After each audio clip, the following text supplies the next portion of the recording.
Diaz, and the words of Nick Diaz, they're all on steroids. Yeah, except for him, because Diaz only buns. You get me? Steroids, well. They're all on steroids. Yeah, they all are, man. I think, and I think even in boxing as well. Didn't Fury get caught for Nandrolone? Yeah, so like tainting meat, he said it was, and then the farmer come out a few years ago saying, "No, my man didn't pay me the peas to cover up his story." You get me? They're all on it. Mike Tyson even said it as well. In his time, he got busted for being pregnant, and it was clearly a woman's urine sample that he was using, and he said, "Look, I'm not the only one that was on it. We were all on it." And someone asked Mike Tyson, "How do you know?" He goes, "I'm telling you because I know." You get me? So you have to remember testing. Do you think Izzy's on it? I don't know. I don't know. I can't even speculate if Izzy is on it or not on it and stuff like that. Only because of the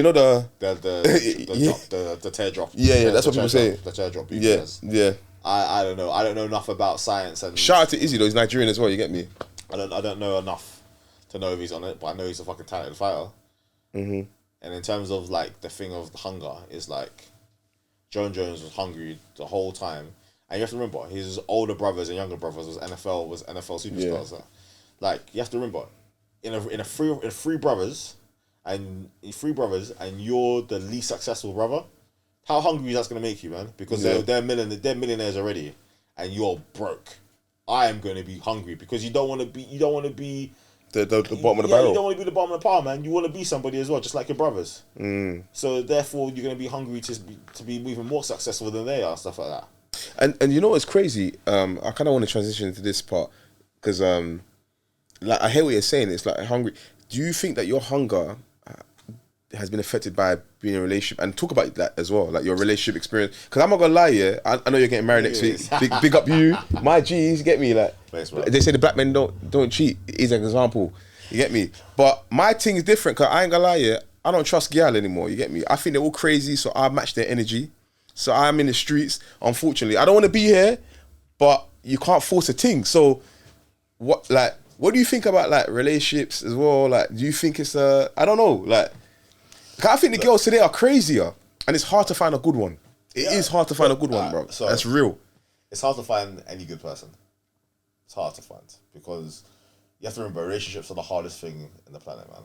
Because you're taking on board a whole different person's anxieties, stresses, fears, traumas, confidence levels, their happiness, their sadness, their feelings, their emotions. Their hopes, their dreams. You're taking that on and wanting to be and speak to that person every single day. Yeah. So that and instead of just want to speak to them every single day, you want to make it last forever. So that by itself is already hard. Yeah. But I also know that a lot of people don't know what they want. Do you think it's because of society's control, or not control, but a lot of the influences of like feminism? No, I don't think feminism is a bad thing. I think feminism is a very good thing. So I think it's toxic. I think the sentiment of first and second wave is good. Women having equal rights in society, but where it's gone now, it's gone mad. To the point that women care more about female supremacy than male and female equality. But that's okay. So this is how I compare it. That's a conversation for them to have, though. Like that's a conversation. We're not supposed to be in that conversation of where feminism goes and how it goes. That's a female conversation to have. I think. Our job as men is to be the best version of ourselves as possible, and just to go check on them every single now and again and say, "Are you guys good? You guys good? You guys good? You guys happy where you guys are?" Like because let's compare it to this. Whether black people saying the N-word is a black discussion. Only we can have that discussion. I'm not gonna I say that. I'm not gonna lie. We can. That's a discussion. Nobody can tell us. No other race can tell us talk about that because that's our discussion to have within our own culture and community. I agree. Yeah. Feminism and where it goes has everything to do with women. And so they can decide where it goes and where it not goes. But don't you think that men have a right to articulate their frustration with feminism, especially where the argument of feminism is we want men and women to be equal because men are doing something wrong in society to have the advantage. And we're saying, well, where's the evidence? Because, for example, the pay gap.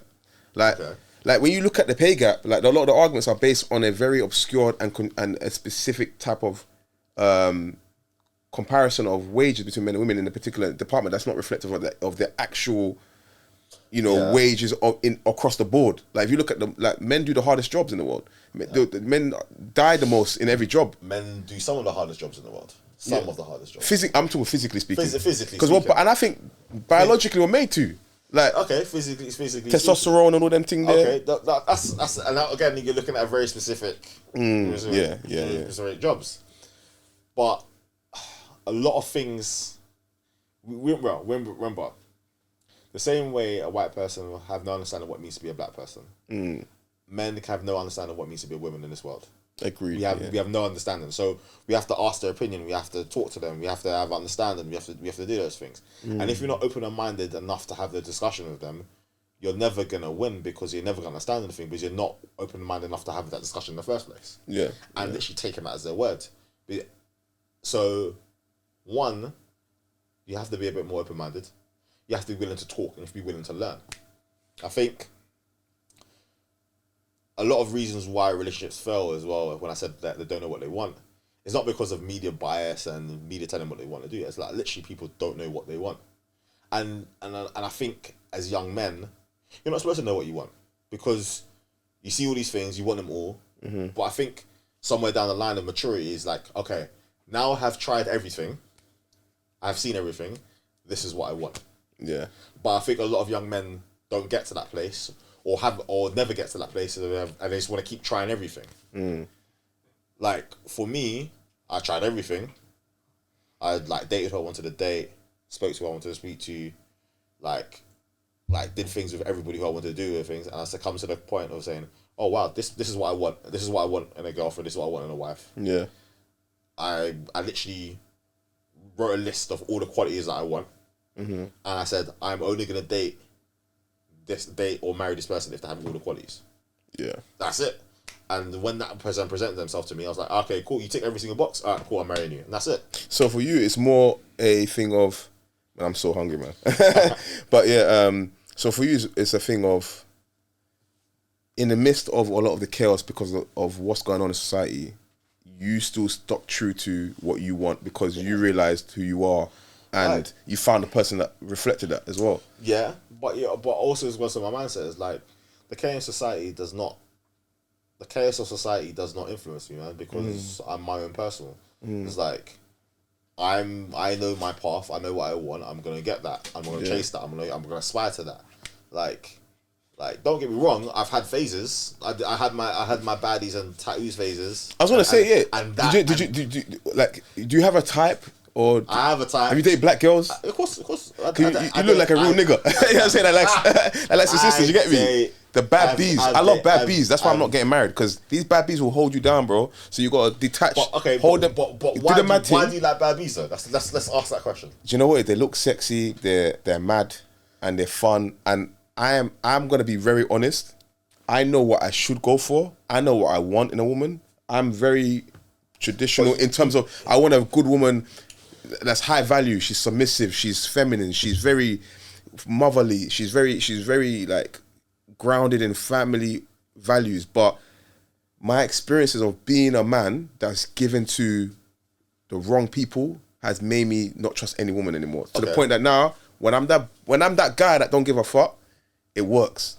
And so I've seen, and the way my life has gone, I'm like, you know what? Man's just gonna stick to just the training, fighting thing, and just make money. Forget this girl. It works, but that's only like for a limited period of time. It's not going to work forever. Yeah, it's going to work for a year. Maybe work for 2 years. Yeah. But it might not work all the time. Yeah. Like there is a point of diminishing returns, which you have to understand. Yeah, it's just almost like concussions. It's like the first one you're going to be fine, but the next one no, next one no. Like you can't do that single life bad like only chase bad bitches forever. You can't. I'm not gonna lie. You can't do that. I use them because I know those bad bitches try to use man, and I ain't gonna let that happen. You get me? But then I'm just being real. So literally, in a point of where you're both using each other. Yeah, and whoever wins first, which is gonna be me. And you're causing chaos with each other because and then you're both in a situation. Do you know why? Because the women that are like our mothers, our grandmothers, don't exist that much anymore. Of course they do. They exist everywhere. I can't find them, bro. I keep finding them mad ones. Okay, but why can't you find them? Why do you think you can't find them because you haven't done the work in yourself? Maybe you haven't done the work in yourself to attract them because they exist. Like maybe I didn't do enough therapy sessions. No, maybe I could go back. Therapy session. It's like you like if you have to think Cause about even Dumi don't trust Gyal, you know. He don't trust Gyal either. Shout out my videographer. Why? Man don't trust Gyal as well. The way the cameraman's looking now, he's on in his head like a church. You know in church, yeah, where you got the priest. He's straight. No. Yeah, we're gonna do straight bullets. Straight. He didn't like the heat on it. That's why. He was like, no. I like all the smoke, but I like smoke screen. No. You know this. Matt, you're deep, you know. No. He's on the hot seat. He was like, he wasn't. No. My podcast. No. Listen, man, love the smoke. I get high off the smoke. You get me? But let's all puff and share. That's what man. That's my philosophy. You get me? So my man over there, like the priest. You threw that grenade over there. Yeah, threw the grenade. Give it back, man. You take the hit. No. Listen, I hold my team. Yeah, girl, I'm mad today in 2023 because they're all mad. But you know what? We got to wrap up now. But it's about doing the work, bro. Yeah. So final thoughts. I'll let you wrap up. It's about doing the work. It's like you can't keep doing the same thing over and over and again. It's such a different result. Einstein said that as well. Yeah? Einstein said that a man that does the same thing and expects different results is a foolish, illogical man. It's a logical thing. So you have to remember, what's the objective here? Your happiness. And to be enlightened and grow. Yeah, your happiness, enlightened to grow. Does the path that you're doing now lead you to that place? Yes or no? No. So therefore you need to get rid of it. That's the same application I have to do as well. Yeah. It's like my happiness is the main thing and main goal in my life. Like, mate, I've got so much madness to tell you, bro. It's like, for me to reach happiness, I sacrifice a lot to reach there. So that means I'm not gonna let anything drag me back. So if I'm putting my happiness in the forefront, everything's got to lead me to that place. Everything's got to be my peace. My girl, she's my peace. She's cool. She's amazing.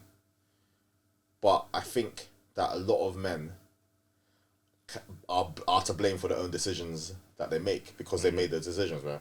It's like the same way we talk about girls in terms of they ignore red flags. We ignore red flags as well. 100%. The last girl I saw, we could do an episode on that, but we ain't gonna get into that now. But it's our mad thing. We ignore red flags, bro. We ignore it because we just go by vibes. We just go by vibes. Yeah. When really, what you got to do is like we got to say, "That's a red flag. I ain't gonna do that." That's what we should do. Yeah. And like, if we start doing that, become more accountable for ourselves, we shouldn't have to worry about the other side because it's about us in the first place. If we center ourselves and say, "I'm gonna be the best version of myself," that means the person I want to attract is gonna become the best version of himself. And you wouldn't have to worry about all that bullshit in between. No, I appreciate it. And I appreciate it especially because it transcends with me as well, like what you're saying. And obviously you're older, bro, you're more experienced in the fighting thing, but more than that, you're someone there's not a lot of people in this world that I say this about, but you're a real man, you're a real nigga, so I respect your thing. But one last thing before I wrap up, I know we've got to wrap up now, but for someone like me who's doing Muay Thai and I really want to do MMA, Muay Thai or MMA question, what would you advise? Final advice. What's your objective, man? To be able to pattern things financially outside of fighting. I know I'm not going to make the money that I need to be financially just from fighting. So to be able to just do it. Just do Muay Thai. I kind of feel like after doing that LSD, all I was thinking about was Muay Thai, and I was like, just do Muay Thai then. Like there's loads of people who make a good life just by doing Muay Thai. MMA is not the whole world.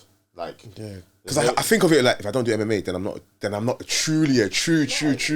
Even though man's been in street fights, but it's not the same thing. Because I rate fighters that compete more than I rate roadman or man on road that fight. Muay Thai is still legit, man. It's like a legit sport. It's a legit art. It's fucking hard. Like, you don't have to do MMA to become a real fighter. And there's so many guys who've done Muay Thai and they're still like great fighters. Yeah, great, amazing fighters. Especially for all the other objectives you have in your life, doing MMA would take away from that. And if we're honest, it's like your objectives with work. You have objectives with work. You have this podcast. You have other side hustles as well. Like, Muay Thai is just like for you to like get your physical energy out. Yeah, hit pads, smash pads. That's why I fall in love with it because hit smash pads and and train and get better. And that's enough, man. I used to go Fight Zone and I was doing MMA there, but then when the lockdown happened, I couldn't train it. All the gyms were closed, so I trained with my trainer Jay, Solomon. I was training with my man, just doing Muay Thai session. He's a pro fighter. And I was like, look, I'm just doing Muay Thai so it can help me my MMA, and I'm gonna do grappling. And then when I lost my first fight, I was like, no, I need to rectify that. Man, I need to get that. And that's your calling. I fell in love with it now. And that's your calling. And like for now, just do MMA. They'll just do Muay Thai, and then maybe if you rectify that fight, maybe you might want to do MMA afterwards. Yeah. But for now, the Muay Thai is your path. Yeah. And it's like sometimes you have to accept that your path is your path, irrespective of what you want. And it's not a path forever. Your path can change. So up to this point, your path is Muay Thai, and it's perfectly fine. You don't have to justify it. I love it. And I think what you're saying is what I always believed, but I just wanted confirmation. Man. I'm just being real. You get me? Like that's fine. Like that's your path is Muay Thai for now. Yeah. It's like right now, my path is not fighting, man. I don't believe. You see that? I don't believe that. You're a fighter for life. You're gonna die a fighter. I love cookies too much, bro. I love cookies. So do I, bro. I bun as well, but you get me. I love cookies. I love cookies and love chilling so much, bro. It's like me making middleweight right now is our super middleweight, 88 kilos. I might do it. Yeah. But for me to go to 84 kilos again, bro. I don't think you could pay me enough money to do that, man. Yeah, for you, G. But you never know what happens in the future, man. With everything that's going up in my life. With my life, with getting married in the next month, with work, with launching Cloud9, maybe fighting might come back to me. But for now, I'm happy, bro. I'm happy just deadlifting 250 kilograms and bench pressing. Yeah, G. And I'm doing all that stuff. And having fun. Yeah, no, for real. I'm fine, man. I'm happy, bro. That's what it is, man. But, bro, you know what? We've got to wrap up now. But thank you I'll be back on soon, 100. You're gonna be a recurring guest. You're gonna be like back on, bro. You're gonna be the main guy, bro. 100%. I'll tell afterwards when I get married, I come back and give the full concept. What's it like? What marriage life is like. I'll be like, yeah, man. Every man should get married. Or I'll come back saying, man, motherfuckers don't get married. Femi's right. Stay in the street. But you know, I'm not even in the streets. I'm just on my own path. The enlightenment thing. Own path, man. Therefore, for now, man. Yeah, 100%, man. But bro, thank you so much for coming on. It's been a pleasure, bro. And no bad bitches, no tattoos. That's what it is. No face, no case.